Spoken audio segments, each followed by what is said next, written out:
अस्सलाम वालेकुम नाज़रीन, आइए TS TV1 में आपका खैर मक़दम है। चलते हैं आज की अहम ख़बर पे। आज उर्दू मस्कन में न्यू मॉडल हाई स्कूल का सालाना जलसा का इनेक़ाद अमल में आया बड़े पैमाने पर, जिसमें मीर ज़ुल्फ़िकार अली MLA MIM ने मेहमान ख़ुसूसी के हैसियत शिरकत की, जिसकी सदारत अली जनाब SA हुदा ने की। इस प्रोग्राम में अली जनाब Syed Shamshad Qadri, national president all India minority welfare association जनाब बाबूराव रिटायर्ड DSP के अलावा DEO और मोटिवेशनल स्पीकर मिस्टर फ़हीम ने शिरकत की। इसमें ख़ुसूसी तौर पर ख़ास तौर पर बात यह थी कि तमाम शुरका ने जो इस प्रोग्राम में शिरकत की, जनाब खलीलुर्रहमान साहब की 68 साल खिदमत पर रोशनी डालते हुए उनको मुबारकबाद पेश की और इस बात का जो है कही कि खलीलुर्रहमान साहब की जो खिदमत हैं सराहने के काबिल है। उनकी काविशों की, उनके मेहनतों को जो है सताइश करते हुए इस बात का जो है तमाम लोगों ने इज़हार किया। ख़ुसूसी तौर पर SA हुदा साहब, सैयद शमशाद क़ादरी, मिस्टर बाबूराव और DEO मिस्टर फ़हीम ने मिस्टर खलीलुर्रहमान साहब और उनके दोनों साहिबजादे फजलुर्रहमान साहब और उनके और जो साहिबजादे हैं जो स्कूल की बागडोर अपने हाथ में संभाले हुए हैं, उन्होंने उनके बारे में तफसीली तौर पर जो है शुरका ने उनका कारकर्दगी को सराहते हुए उनको मुबारकबाद की। ख़ुसूसी तौर पर 68 साल से जो खिदमत मिस्टर खलीलुर्रहमान कर रहे हैं, उनके वालिद साहब इक़बालुर्रहमान ने इस की बुनियाद डाली थी और 68 साल से आज तक जिस तरीके से खलीलुर्रहमान साहब ने अपने काविशों और अपने मेहनतों से उर्दू का परवान चढ़ाया और लाखों वहाँ से स्टूडेंट यहाँ से जो तालीम याफ्ता होकर निकले, जिसमें डॉक्टर्स, इंजीनियर्स भी, बहुत से इंजीनियर्स भी बने, बहुत से भी डॉक्टर्स भी बने। SA हुदा साहब, शमशाद क़ादरी, बाबूराव और मिस्टर फ़हीम ने मिस्टर खलीलुर्रहमान साहब को मुबारकबाद पेश करते इस बात की उम्मीद की कि जिस तरीके से आप तालीम की तरफ ज़ोर देते हो, तालीम को आगे बढ़ा रहे हैं, इसी तरीके से IPS IAS के भी जो है जानिब तवज्जो देते हुए यकीनन आगे जो है पुराने शहर के लड़कों को एक जो है IAS और IPS की तरफ वाक़िफ़ करेंगे। इस ज़िमन में मिस्टर बाबूराव ने ऐलान किया कि जो भी बच्चे IAS और IPS बनेंगे उनको अपनी जानिब से 1 लाख रुपए का इनाम उनको दिया जाएगा। आइए देखते हैं हमारे नुमाइंदे नरसिंह राव की ख़ुसूसी रिपोर्ट। बच्चा आसमान उसी सकता है, उसका सर को पर उनका सर को पर फरिश्ता उनको देखभाल करते रहता है। फरिश्तों ने अपना बच्चों को देखभाल करता है। वो बच्चा माँ बाप की खिदमत करता है। माँ बाप का दुआ का सामने इस दुनिया में कोई दवा भी नहीं है। याद रखो बच्चे, माँ बाप का बदला मतलब सिर्फ दुआ नहीं। कैसा खिदमत करना माँ बाप को, ये तो छोटा मिसाल इधर भी माँ बाप का खिदमत के लिए छोटा मिसाल बता रहा हूँ। अपने नबी करीम सल्लल्लाहु अलैहि वसल्लम ने एक बार चबूतरे में बैठकर साहिबों से गुफ्तगू कर रहे थे। अपने नबी ने एकदम उड़ गया, अपने सर पर जो हमाम है वो निकाल के चबूतरा साधते हैं। फिर वो हमामा को चबूतरा बिछा के ऐसा रहे थे। साहिबा जितने भी बैठे गए साहब का बात सुन रहा है, हैरान हो रहा है कि क्या हो रहा है, क्या देख रहा है। दोस्तों, दूर से दाई हलीमा आ रहे थे, दूर से दाई हलीमा आ रहे थे। दाई हलीमा आने के बाद अपने नबी करीम सल्लल्लाहु अलैहि वसल्लम ने दाई हलीमा को अपना चबूतरा में बिठाया। एक दाई हलीमा पालने वाला माँ को इतने दर्जा दिए तो पेट से 9 महीने आपको अच्छा रखते हुए आपको पैदा करे, तो माँ को कैसा आप लोगों दर्जा देना चाहिए। साथ साथ में और गरीबों को मदद करना, उसको भी एक छोटा मिसाल है। बोलो बोलो साहब, टाइम ज़्यादा नहीं। अपना नबी करीम सल्लल्लाहु अलैहि वसल्लम ने अपना नवासों को दोनों को अपना कांधा कर उठाकर नमाज भी जा रहे थे। ये गरीब बच्चा कपड़ा सही नहीं है बोल के रोड से बैठ के रो रहे थे, मैं नमाज नहीं जा सकता, वो कपड़ा सही नहीं है। जब अपने नबी करीम सल्लल्लाहु अलैहि वसल्लम ने अपना दोनों नवाजों को नीचे उठाकर वो बच्चे को ले जाके घर में अपना नवाजों का कपड़ा उनको पहना कर उनको कांधे में बिठा के ले जाके नमाज अदा करें। ये है मदद, ये है मदद, गरीबों का मदद। ये 3 चीज जो अमल करा इस दुनिया में, वो एक इंसान है इस दुनिया में उसको जन्नत मिलता है।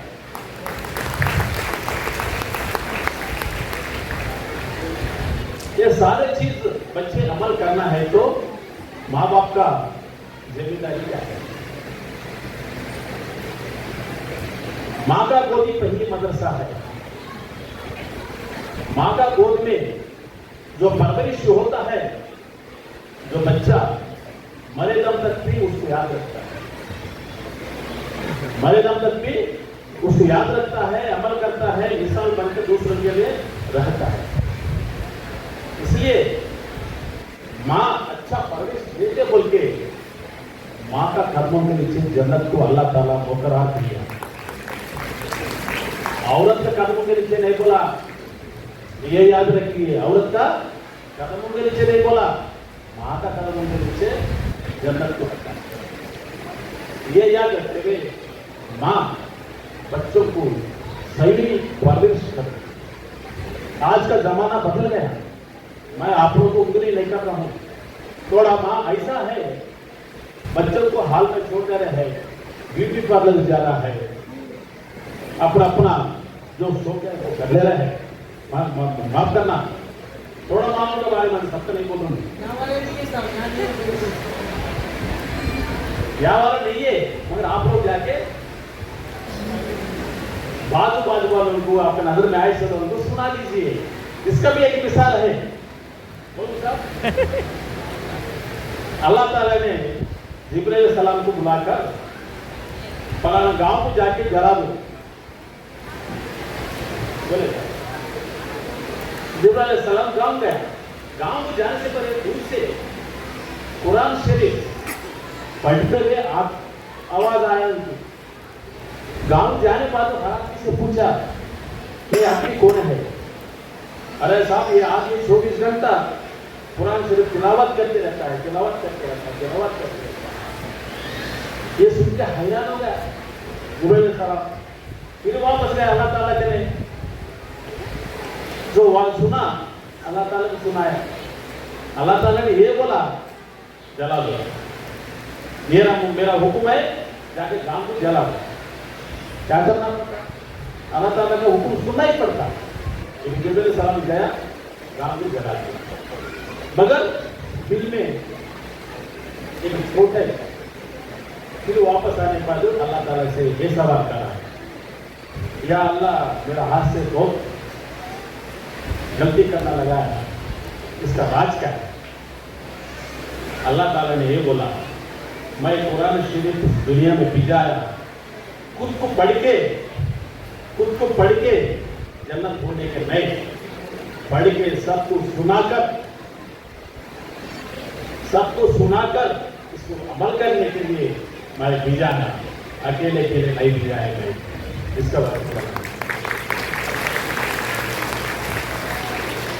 वैसा ही मैं आप लोगों से कहीं दिल से गुजारिश कर रहा हूं, जो अच्छी बात है उसको अमल करते हुए दूसरों को भी सुनाना चाहिए। तो माँ का मर्तबा जिम्मेदारी क्या है बताया।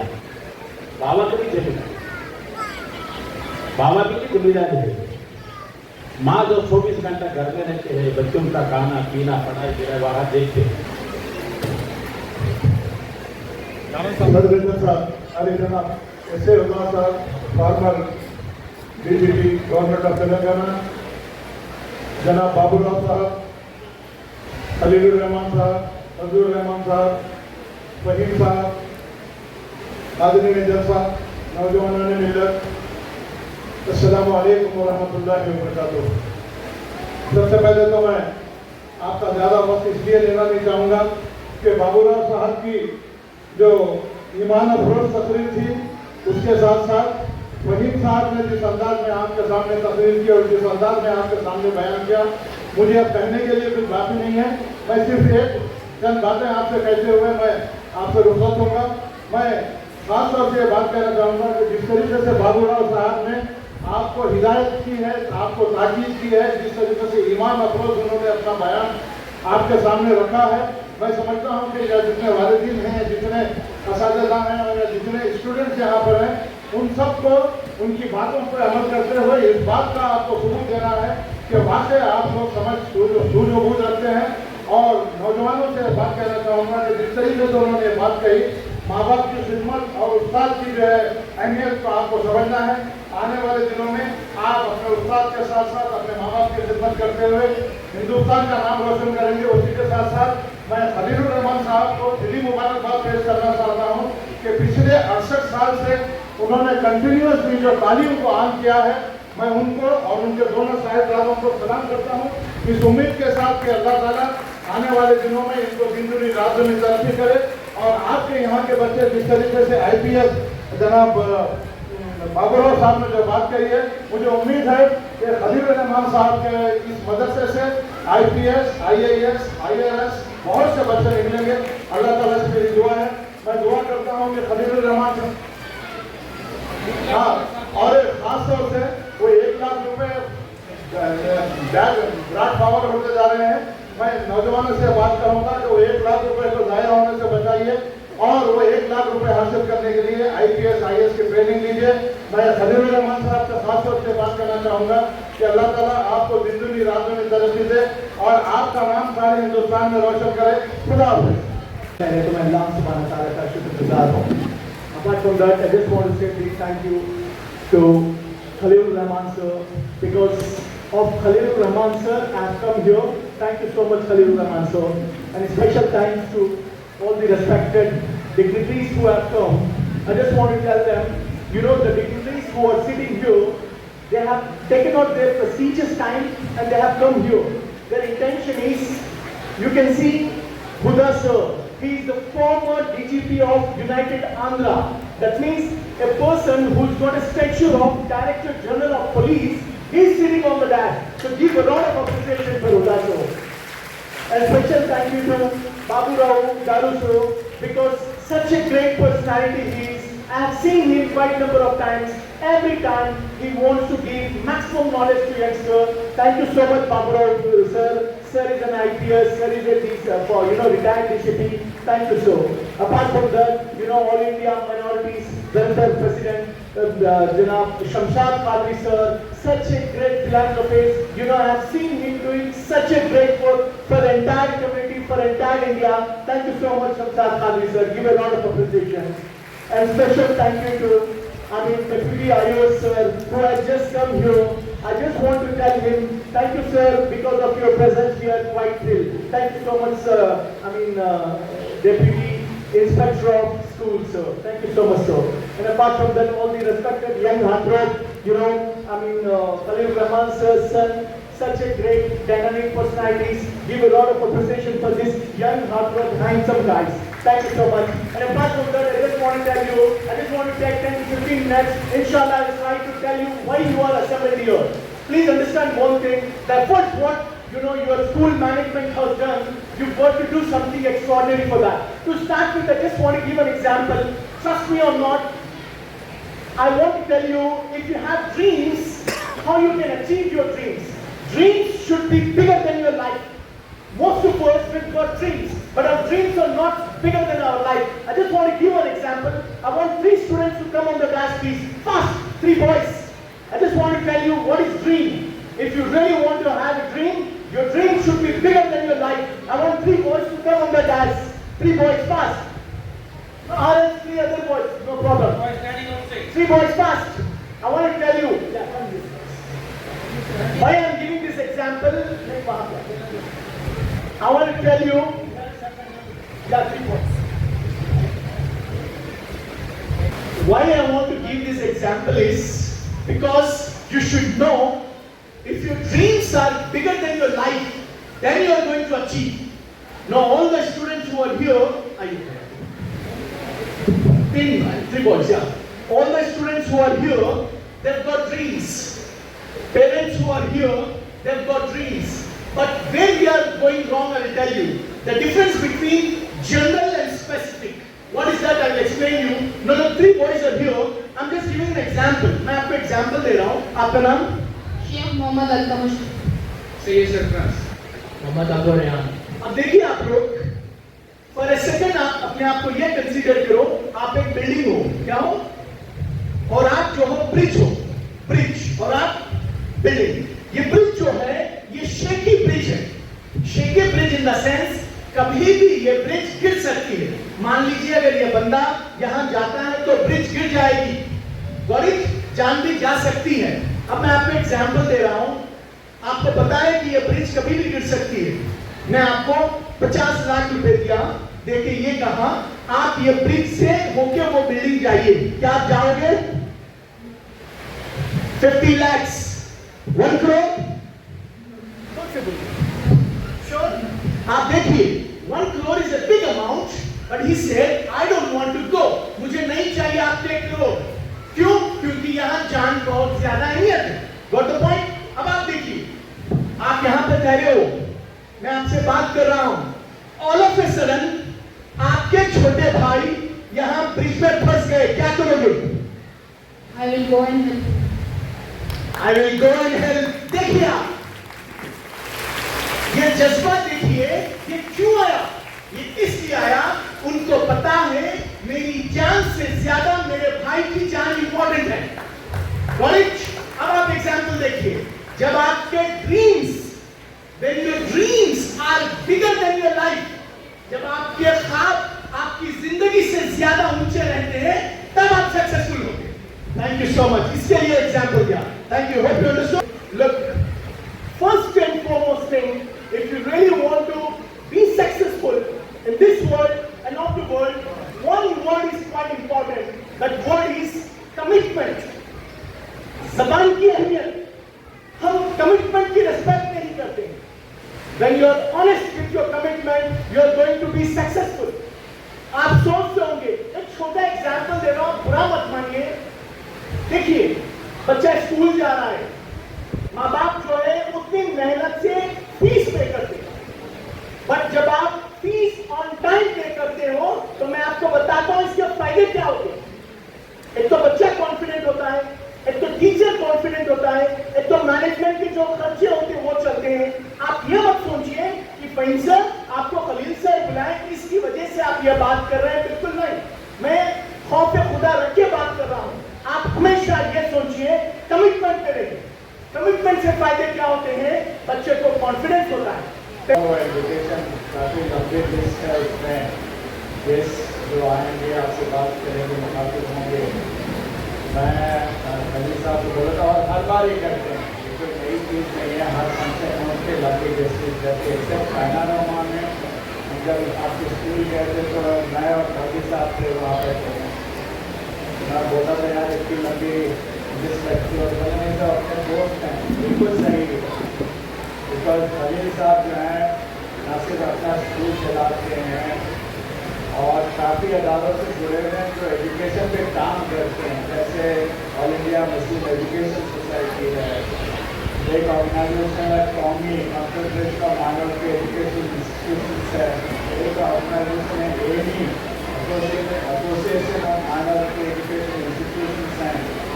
इसी तरह बहुत सारे ऑर्गेनाइजेशन में एजुकेशन पे काम करते हैं खलील साहब, इसीलिए काफ़ी लोगों से दोस्ती है, जाहिर सी बात है। काफ़ी लोग वो मजबूर करना भी चाहते हैं, और आज का फंक्शन आज का तो हो ही रहा है, कल भी है, मैं सुना गर्ल्स स्कूल के लिए, फिर उसके बाद बॉयज़ स्कूल के लिए भी है फंक्शन। बाबूराव साहब ने बहुत अच्छी अच्छी चीज़ें बताई आपको कि ओल्ड सिटी से जहाँ 40% आबादी है, वहाँ से इवन हैदराबाद से बहुत कम बच्चे सिविल सर्विसेज के लिए निकलते हैं। इसके लिए मैं आपको बता दूँ, लास्ट ईयर जो 2023 का है, एक बच्चे की एहतदा मुफस्सिर वो महबूब नगर की बच्ची है, दिल्ली चली गई पढ़ने के लिए और लास्ट ईयर IAS बनी है और अभी केरला कार्ड में काम कर रही है। इसी तरह एक डॉक्टर हैं जो यहाँ से MS किया और लास्ट ईयर IPS में आए हैं, वो हैदराबाद के ही हैं। बहुत कम निकलते हैं बच्चे अपने सिविल सर्विसेज के लिए, तो इसीलिए डॉक्टर RA साहब एक हैं जो IAS में हैं, आगरा से ताल्लुक है उनका, अंगोल से, लेकिन आसाम में अभी स्पेशल चीफ सेक्रेटरी हैं। वो 3 साल से मुहिम शुरू किए हैं, early goal setting dream big का जिक्र आया, काफ़ी गेस्ट आपसे बताया जिक्र किया कि ड्रीम बिग कैसे होता है, क्यों करना चाहिए और अगली गोल सेटिंग। अब देखिए स्कूल के ज़माने में हम लोग तय है प्राइमरी से फिर सेकेंडरी स्कूल फिर हाई स्कूल, ये धीरे धीरे एक क्लास हम लोग पढ़ते जाते हैं। ये जो है आप दीवार न्यू जो है फाउंडेशन रख रहे हैं आगे की इमारत के लिए। जब तक आपका फाउंडेशन मजबूत नहीं होगा, स्कूल की पढ़ाई ढंग की नहीं होगी, मजबूत नहीं होगी, आपके कॉन्सेप्ट्स क्लियर नहीं होंगे, तो बाद में दुश्वारी होती है। और हमारे अक्सर बच्चे बच्चियाँ मैथमेटिक्स में क्लियर नहीं कर पाते पेपर, फिजिकल साइंसेस में ये दो सब्जेक्ट जो है उसमें प्रॉब्लम होती है अपने बच्चों को, इसलिए एक्स्ट्रा क्लासेस रखते हैं। अगर खुदाना खास्ता मैं ये भी बता दूँ कि हम लोग सब सक्सेस की बात करते हैं कि निकलना है, कामयाब होना है ज़िंदगी में, अगर खुदाना खास्ता क्लास टेन में हमेशा 20 दिन के अंदर होने वाले एग्जाम, क्लास टेन के एग्जाम, SSC एग्जाम 28 मार्च को, अब देखिए आने वाला है 20-10 एक महीने के अंदर हो जाएगा एग्जाम। खुदाना खास्ता अगर किसी सब्जेक्ट में आप फेल कर भी रहे हैं, कोई बच्चा हो बच्ची, कोई प्रेशर नहीं होना चाहिए उसमें। आप सप्लीमेंट्री दे सकते हैं, स्पॉट वैल्यूएशन दे सकते हैं, अगर कुछ नहीं तो 1 साल के बाद फिर से आप दे सकते हैं। इसमें परेशानी कोई गुंजाइश नहीं। कभी अगर आप KBC देखते हैं तो उसमें एक बच्चे का इंटरव्यू आया था जो कंटेस्टेंट था कड़ी किसान KBC प्रोग्राम में, वो IIT बॉम्बे में IIT में फर्स्ट चांस में क्लियर किया। तो अमिताभ बच्चन उनसे पूछ रहे हैं भाई आप तो बहुत पढ़ाई करते होंगे, बहुत मेहनत करते होंगे, लोग ऐसा है कि एग्जाम से पहले TV बंद कर देते हैं, बाहर नहीं जाना, ये नहीं करना, वो नहीं करना। आपको ताज्जुब होगा वो बच्चा जब इम्तिहान दे रहा था उसके एक दिन पहले 3 सिनेमा एक साथ देखा। स्ट्रेस नहीं होना चाहिए। प्रॉब्लम है बच्चों में जो स्ट्रेस होता है कि भाई अच्छा करना है, माँ बाप से स्ट्रेस है, टीचर से स्ट्रेस है, स्कूल से स्ट्रेस है, तो उसकी वजह से वो स्ट्रेस की वजह से काफ़ी दिक्कत हो जाती है उनको। आप लोग को पढ़ाई जो है आपको एंजॉय करना है, सब्जेक्ट्स आपको एंजॉय करना, तभी आप मजे लेके पढ़ सकते हैं। अगर आपको इंटरेस्ट नहीं है, अब जैसे वही बच्चे की मैं मिसाल दे रहा हूँ जो कल KBC में था, उसके माँ बाप उसको डॉक्टर बनना चाह रहे थे, लेकिन वो डॉक्टर नहीं बनना चाह रहा था, वो इंजीनियर बनना चाह रहा था, तो इसीलिए IIT में आ गया। IIT में आपको मालूम होना चाहिए कि JEE आपके जॉइंट एंट्रेंस एग्जामिनेशन एक होता है, ऑल इंडिया लेवल पे होता है, लाखों बच्चे बच्चियाँ उसको ध्यान देते हैं और उससे फिर सिलेक्शन होता है जो IIT में टॉप इंजीनियरिंग कॉलेज है उसमें जाते हैं बच्चे। इसी तरह अगर डॉक्टर बनना है तो आपको नीट एग्जाम देना पड़ेगा। मैं सुना नीट एग्जाम भी 2 स्टेजेस में होते हैं। खैर अभी क्लास 10 तक तो आपको एक मरहला नहीं होगा, क्योंकि खलील साहब का स्कूल जो क्लास 10 तक का है। क्लास जो +2 इंटरमीडिएट का मरहला होता है उसमें आपको डिसाइड करना पड़ेगा। फिर भी क्लास 10 में भी आपको डिसाइड करना पड़ेगा कि क्या स्ट्रीम ले रहे हैं आप, इंजीनियरिंग ले रहे हैं, डॉक्टर बनना है, चार्टर्ड अकाउंटेंट बनना है, लॉयर बनना है, जर्नलिस्ट बनना है, मीडिया में आना है, या फिर हमारी तरह IAS IPS बनना है। उसके लिए आप